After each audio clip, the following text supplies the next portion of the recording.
আসসালামু আলাইকুম প্রিয় বন্ধুরা, স্বাগতম পাইথন ওওপি বা অবজেক্ট ওরিয়েন্টেড প্রোগ্রামিং কোর্সে। এই সিরিজে আমরা শিখব পাইথনের সবচেয়ে গুরুত্বপূর্ণ কনসেপ্ট অবজেক্ট ওরিয়েন্টেড প্রোগ্রামিং। এখানে থাকছে ধাপে ধাপে ব্যাখ্যা, রিয়েল ওয়ার্ল্ড উদাহরণ আর সহজবোধ্য প্রেজেন্টেশন। আপনি যদি একেবারে নতুন হয়ে থাকেন অথবা নিজের পাইথন স্কিলকে এক ধাপ এগিয়ে নিতে চান, তবে এই সিরিজটি আপনার জন্য একেবারেই পারফেক্ট। তাহলে চলুন শুরু করি আমাদের এই দারুণ যাত্রা পাইথন ওওপি একদম শুরু থেকে অ্যাডভান্স পর্যন্ত। যারা পূর্বে ভিডিওটি দেখেননি, আগে সেটি দেখে নিন, তাহলে এই অংশটি আরো ভালোভাবে বুঝতে পারবেন। এখন আমরা শিখব অবজেক্টের ডেটাতে কিভাবে অ্যাক্সেস করতে হয় এবং কিভাবে মডিফাই করতে হয় এবং পাইথনে কোন পদ্ধতিটি ব্যবহার করা উত্তম। উদাহরণ, ইউজার ক্লাস তৈরি করা। আমরা একটি ইউজার ক্লাস তৈরি করব যা নির্ধারণ করবে একজন ইউজারের কি কি ডাটা বা অ্যাট্রিবিউট থাকবে এবং কি কি কাজ বা মেথডস থাকবে। একটি ইউজারের থাকবে ইউজার নেম, ইমেল, পাসওয়ার্ড। এসব অ্যাট্রিবিউটস আমরা ইনিট মেথডের মাধ্যমে সেট করব। এখানে সেলফ কিওয়ার্ড ব্যবহার করে প্রতিটি অবজেক্টের জন্য নির্দিষ্ট অ্যাট্রিবিউট সংরক্ষণ করা হবে। Class user colon def double underscore init double underscore within parenthesis self comma user name comma email comma password.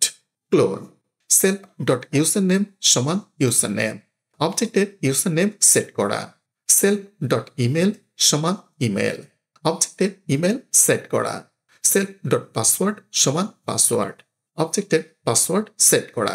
এভাবে আমরা একটি ইউজার অবজেক্ট তৈরি করলে সেটির ইউজার নেম, ইমেল, পাসওয়ার্ড থাকবে। আর সে হাই টু ইউজার মেথডের মাধ্যমে একজন ইউজার অন্য ইউজারকে অভিবাদন জানাতে পারবে। ঠিক আছে, তাহলে আমরা একটি মেথড তৈরি করব। ধরুন নাম রাখলাম say hi to user. Def say hi to user within parenthesis self comma user colon. Print f এভ within double quotation sending message to within curly braces user dot user name colon hi within curly braces user dot username exclamation mark I am within curly braces self dot username dot। এখানে আমরা self নামের একটি parameter নিব যা সবসময় object specific মেথডগুলোর ক্ষেত্রে ব্যবহার করা হয়। এরপর আমরা আরেকটি প্যারামিটার ইউজার নেব যাকে আমরা অভিবাদন জানাতে চাই। এখন আমরা একটি মেসেজ প্রিন্ট করব, যেমন ধরুন sending message two user dot username. অর্থাৎ কোড হবে print within parenthesis if within double quotation sending message to within curly braces user dot username clone hi within curly braces user dot username exclamation mark I am within curly braces self dot username। এখানে যা হচ্ছে তা হলো এই সে hi to user মেথডের মধ্যে আমরা যাকে প্যারামিটার হিসেবে পাঠাবো, মানে অন্য একটি ইউজার অবজেক্ট, তার ইউজার নেম আমরা অ্যাক্সেস করব ইউজার ডট ইউজার নেম দিয়ে। আর বর্তমান ইউজার অবজেক্টের নাম যেটি থেকে মেথডটি কল করা হচ্ছে আমরা অ্যাক্সেস করব সেলফ ডট ইউজার নেম দিয়ে। এখন দেখি কিভাবে আমরা এই ক্লাসটি ব্যবহার করব।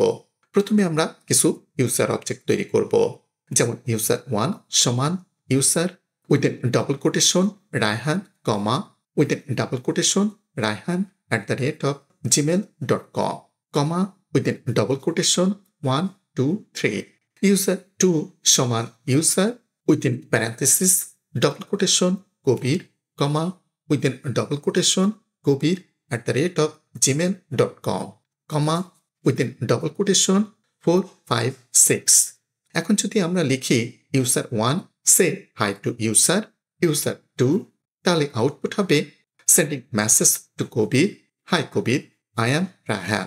অর্থাৎ ইউজার 1 রায়হান বলছে ইউজার 2 কবিরকে হাই। এইভাবেই এই মেথড কাজ করে। এখানে দেখা যাচ্ছে সে হাই টু ইউজার মেথডে আমরা সেই ইউজার অবজেক্ট পাঠাচ্ছি যাকে হাই বলতে চাই। এই ক্ষেত্রে বর্তমানে যে অবজেক্ট দিয়ে আমরা মেথডটি কল করছি সেটি হলো ইউজার 1, তাই সেলফ এখানে ইউজার 1 কে নির্দেশ করছে। আর যাকে হাই বলছি সে হলো ইউজার 2, তাই আমরা তার ডাটা অ্যাক্সেস করছি ইউজার 2 ডট ইউজার নেম দিয়ে। এখন আমরা শিখব কিভাবে একটি অবজেক্টের ভিতরে ডেটা অ্যাক্সেস, পরিবর্তন বা আপডেট করা যায়। ঠিক আছে, এখন সিম্পলিসিটি বা সরলতার জন্য আমরা আপাতত ইউজার 2 কে বাদ দিয়ে শুধু ইউজার 1 নিয়ে কাজ করব। আগেই দেখিয়েছি কোনো অবজেক্টের ডেটা আমরা ডট নোটেশন ব্যবহার করে অ্যাক্সেস করতে পারি। এটা খুবই সহজ, কিন্তু আমরা চাইলে এই অ্যাট্রিবিউটের মান পরিবর্তনও করতে পারি। যেমন user1 এর ইমেল পরিবর্তন করতে আমরা লিখতে পারি user1.email সমান উইথিন ডবল কোটেশন rakib@gmail.com। এখানে আগের ইমেল ছিল rayhan@gmail.com, আর আমরা সেটি পরিবর্তন করে rakib@gmail.com করে দিলাম। এখন যদি আমরা এই পরিবর্তনের পর user1.email প্রিন্ট করি, তাহলে নতুন মানটি দেখা যাবে। অর্থাৎ শুরুতে আউটপুট হবে rayhan@gmail.com, আর পরিবর্তনের পর হবে rakib@gmail.com। তবে এখানে একটি সমস্যা আছে। আমরা চাইলে যে কোনো মান এই ইমেল অ্যাট্রিবিউটে বসাতে পারি, যেমন 123 মামুন বা মাসুদ, যেগুলো আসলে ইমেল অ্যাড্রেস নয়। মানে পাইথন আমাদের কোনো বাধা দেয় না। আমরা চাইলে যে কোনো অবৈধ মানও এই অ্যাট্রিবিউটে অ্যাসাইন করতে পারি। এটা আমরা পরবর্তী ধাপে সমাধান করার চেষ্টা করব, যেন শুধু বৈধ বা ভ্যালিড ইমেল সেট করা যায়। এটা মোটেও ভালো পদ্ধতি নয়, কারণ এখানে আমরা অবজেক্টের ডেটা ইচ্ছামতো পরিবর্তন করতে পারছি কোনো নিয়ন্ত্রণ ছাড়াই। তাই এখন আমাদের দরকার এমন একটি উপায় যার মাধ্যমে আমরা অবজেক্টের ডেটা নিয়ন্ত্রিতভাবে গেট বা রিড এবং পরিবর্তন করতে বা সেট বা মডিফাই করতে পারবো। এখন আমি আপনাকে দুটি ভিন্ন উপায় দেখাবো কিভাবে এই কাজ করা যায়, অর্থাৎ কিভাবে অবজেক্টের ডেটা গেট ও সেট করা যায়। প্রথম উপায়টি হলো তথাকথিত বা ট্র্যাডিশনাল জাভা স্টাইল অ্যাপ্রোচ, যা মূলত জাভা প্রোগ্রামিং ভাষায় জনপ্রিয় হয়েছিল। এরপর আমি দেখাবো আরো আধুনিক পাইথন পদ্ধতি, যেখানে আমরা প্রপার্টিস ব্যবহার করি। এটা C# প্রোগ্রামিং ভাষাতেও বেশ জনপ্রিয়। প্রথম যে পদ্ধতিটি আমি দেখাবো তা হলো ট্র্যাডিশনাল অ্যাপ্রোচ, যেখানে আমরা ডেটা অ্যাট্রিবিউটকে প্রাইভেট করি এবং ডেটা নিরাপদভাবে পড়া ও পরিবর্তনের জন্য গেটার ও সেটার মেথড ব্যবহার করি। তাহলে প্রথমে আমরা আমাদের ইউজার ক্লাসটি একটু পরিবর্তন করি, যাতে ইমেল অ্যাট্রিবিউটটিকে প্রোটেক্টেড করা যায়। এছাড়া আমরা এখন সে হাই টু ইউজার মেথডটি মুছে ফেলবো, কারণ এটি আমাদের আর দরকার নেই। এখন কোনো ডেটা অ্যাট্রিবিউটকে প্রোটেক্টেড করতে হলে আমরা তার নামের আগে একটি আন্ডারস্কোর চিহ্ন বসাই। এটাই হলো পাইথনের কোনো অ্যাট্রিবিউটকে প্রোটেক্টেড করার নিয়ম। প্রোটেক্টেড করার মানে হলো এই অ্যাট্রিবিউটটিকে ক্লাসের বাইরে থেকে সরাসরি অ্যাক্সেস করা উচিত নয়, বরং কেবল এই ক্লাস বা তার সাবক্লাস থেকে ব্যবহার করা উচিত। আপনি যদি সাবক্লাস শব্দটির সাথে পরিচিত না হন, চিন্তা করবেন না। এই বিষয়টি পরে ইনহেরিটেন্স অধ্যায়ে বিস্তারিতভাবে আলোচনা করা হবে। সুতরাং সংক্ষেপে বললে, পাইথনে কোনো অ্যাট্রিবিউটকে প্রোটেক্টেড করতে হলে শুধু অ্যাট্রিবিউটের নামের আগে একটি আন্ডারস্কোর বসালে হয়। এখানে একটি বিষয় বুঝে রাখা দরকার, জাভা বা C++ এর মতো ভাষায় যেমন অ্যাক্সেস মডিফায়ার, যেমন প্রাইভেট, প্রোটেক্টেড কঠোরভাবে প্রয়োগ করা হয়, পাইথন কিন্তু একটু রিল্যাক্সড অ্যাপ্রোচ নেয়। অর্থাৎ পাইথন আমাদের কোনো কিছু করতে নিষেধ করে না, বরং এটি কনভেনশন বা প্রচলিত প্রথার মাধ্যমে বোঝায় কোনটি অভ্যন্তরীণ বা ইন্টারনাল আর কোনটি বাইরের জন্য বা পাবলিকের জন্য ব্যবহার উপযুক্ত। পাইথনের যদি কোনো ভ্যারিয়েবল বা অ্যাট্রিবিউটের নামের আগে একটি সিঙ্গেল আন্ডারস্কোর দেওয়া হয়, যেমন আন্ডারস্কোর ইমেল, তাহলে এটি মূলত একটি কনভেনশন বা রীতি, যা বোঝায় যে এই অ্যাট্রিবিউট ক্লাস বা মডিউলের অভ্যন্তরীণ ব্যবহারের জন্য নির্ধারিত। অর্থাৎ এটি ক্লাসের বাইরে থেকে সরাসরি ব্যবহার করা উচিত নয়। চলুন দেখি এর মানে কিভাবে কাজ করে। ধরুন আমরা একটি মেথড তৈরি করলাম, নাম রাখলাম গেট ইমেল। এটি হবে একটি গেটার মেথড, অর্থাৎ এটি কোনো ডেটা পড়ার জন্য ব্যবহৃত হবে। কোডটি এমন হবে def get underscore email within parenthesis self colon return self dot underscore email. এখানে আমরা সেলফ ডট আন্ডারস্কোর ইমেল ব্যবহার করছি, অর্থাৎ ক্লাসের ভিতর থেকেই প্রোটেক্টেড আন্ডারস্কোর ইমেল ফিল্ডে অ্যাক্সেস করছে এবং এটি পুরোপুরি বৈধ।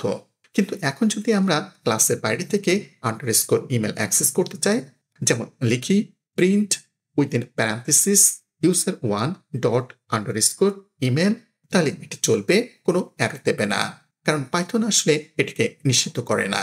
তবে পাইথন ডেভেলপাররা এটাকে ভালো অভ্যাস মনে করেন না। তারা মনে করেন আপনি ইমেল ব্যবহার করে প্রোটেক্টেড অ্যাট্রিবিউটে হাত দিচ্ছেন।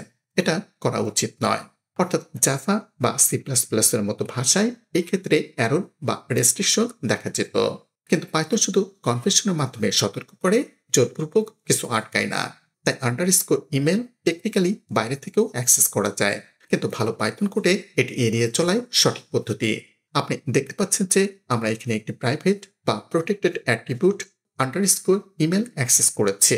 কিন্তু এর মাধ্যমে ডেভেলপারদের কাছে একটি ইঙ্গিত বা সিগন্যাল পাঠানো হয় যে এই অ্যাট্রিবিউটটি আসলে ক্লাসের অভ্যন্তরীণ ব্যবহারের জন্য তৈরি, অর্থাৎ এটি ক্লাসের ভিতরে ব্যবহার করার জন্য ঠিক আছে।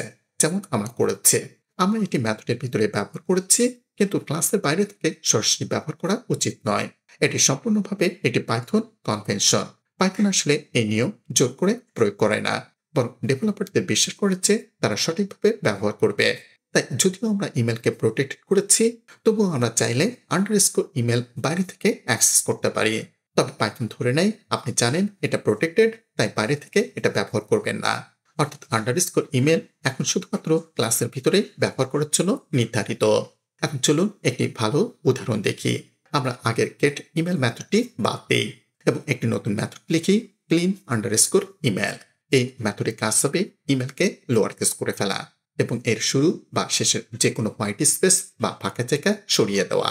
তাহলে কোডটি এমন হতে পারে, def clean underscore email within parenthesis self colon return self dot underscore email dot strip dot lower.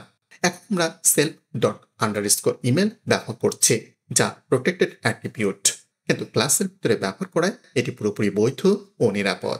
তাহলে আমরা এখানে ইমেলের মানকে লোয়ার কেস করব এবং শুরু ও শেষে থাকা হোয়াইট স্পেস মুছে ফেলব, মানে লোয়ার ও স্ক্রিপ্ট মেথড ব্যবহার করব। এখন আমরা আগের অংশটি মুছে ফেলব, কারণ আমরা আর ক্লাসের বাইরে থেকে সরাসরি ইমেল অ্যাক্সেস করব না। এখন লিখি print within parenthesis user1 dot clean underscore email এবং প্রোগ্রামটি চালায়। ধরুন আমরা যদি ইমেলে একটি অপরিষ্কার মান দেই, যেখানে ইমেলের শুরুতে বা শেষে ফাঁকা জায়গা বা হোয়াইট স্পেস আছে এবং প্রথম অক্ষরটি বড় হাতের বা আপার কেসে, যেমন user1 ডট আন্ডারস্কোর ইমেল সমান within double quotation space space space Raihan @capitalizedgmail.com space space space. এখন আমরা যদি print user1 dot underscore email করি, যদিও এটি করা উচিত নয়, তবু শুধু ডেমো দেখানোর জন্য করছি।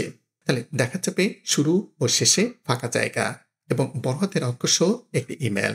কিন্তু যখন আমরা print within parenthesis user1 dot clean underscore email মেথডটি কল করব, তখন আউটপুট হবে পরিষ্কার বা ক্লিনড ইমেল, যেখানে সব অক্ষর ছোট হাতের আর অতিরিক্ত ফাঁকা জায়গা নেই। এটাই দেখানোর মূল উদ্দেশ্য, কেন ক্লাসের ভিতরে ডাটা অ্যাক্সেস করা ভালো, কিন্তু বাইরে থেকে সরাসরি করা উচিত নয়। ইমেলের আগে আন্ডারস্কোর দিয়ে আমরা মূলত পাইথন ডেভেলপারদের জানাচ্ছি এই অ্যাট্রিবিউটটি প্রোটেক্টেড, বাইরে থেকে এটি ব্যবহার করা উচিত নয়। এখন ধরুন কেউ লিখলো user1 ডট আন্ডারস্কোর ইমেল সমান within double quotation invalid email. এটা করা একদম ঠিক নয়, কারণ আন্ডারস্কোর ইমেল প্রোটেক্টেড। এভাবে সরাসরি মান বসানোকে পাইথনে খারাপ অভ্যাস ধরা হয়। তাই আমরা কি করতে পারি, আমরা চাইলে ক্লাসের ভিতরে এমন কিছু মেথড তৈরি করতে পারি যেগুলোর মাধ্যমে ইমেলের মানকে নিয়ন্ত্রিতভাবে বা কন্ট্রোল ওয়েতে পরিবর্তন করা যায়, যাতে কেউ বাইরে থেকে যে কোনো অবৈধ মান বসাতে না পারে। এটাই হলো ইমেল ফিল্ডটিকে প্রোটেক্ট করার মূল সুবিধা। এখন আমরা চাইলে নিরাপদভাবে এই ডাটা পরিবর্তনের জন্য বিশেষ সেটের মেথড দিতে পারবো, যা আমরা পরের ধাপে দেখব। তো এই ছিল আজকের পর্বে। আমি আপনাকে পরবর্তী টিউটোরিয়ালে এই ধারাবাহিক টিউটোরিয়ালের পরবর্তী অংশ দেখাবো। সেখানে আমরা আরো নতুন কিছু শিখবো ধাপে ধাপে সহজভাবে। আশা করি আজকের এই পাঠ থেকে আপনি ওওপি সম্পর্কে অনেক কিছু শিখতে পেরেছেন। ওওপি নিয়ে আমাদের এই ধারাবাহিক ভিডিওতে প্রতিটি পর্বে আমরা আপনাকে আরো নতুন কিছু দেখাবো আরো সহজভাবে। যদি ভিডিওটি আপনার উপকারে আসে তাহলে একটি লাইক দিন, মন্তব্য জানান কেমন লাগলো, আর সাবস্ক্রাইব করুন কোডিং উইথ শামীম, যাতে পরবর্তী ভিডিও আপনি মিস না করেন। শেয়ার করুন বন্ধুদের সাথে যাদের এই স্কিলগুলো প্রয়োজন। আপনার শেখা চাপের হোক আরো শক্তিশালী, আরো কার্যকর।